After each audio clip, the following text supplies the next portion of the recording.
Sebuah rumah warga dan gedung TK yang terbuat dari bahan semi permanen di Jalan Depaten Lama 27 Ilir Jumat malam kemarin habis terbakar.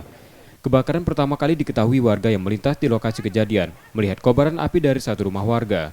Warga sempat meminta tolong, namun api cepat membesar karena di lokasi banyak bahan yang mudah terbakar, lalu merambat ke gedung TK. Warga berusaha memadamkan api namun gagal. Api dipadamkan 2 jam kemudian setelah 10 unit mobil pemadam kebakaran diturunkan ke lokasi.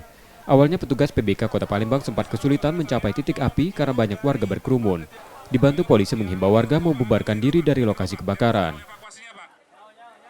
Uang yang di rumah tuh bakar sampah atau gimana, Bu? Memang dia tuh galak makan sampah malam-malam, tapi aku udah tahu deh, aku udah galak suzon memang memang galak itulah. Tapi api itu merah nih, itu besar. Begitu aku langsung aku udah bawa apa-apa deh, aku udah bawa apa-apa.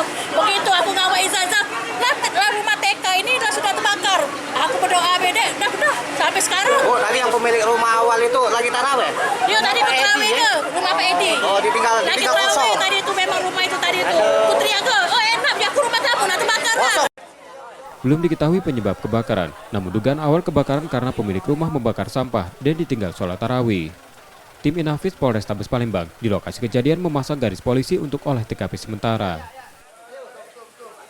Yudi Kiswanto, Kompas TV, Palembang, Sumatera Selatan.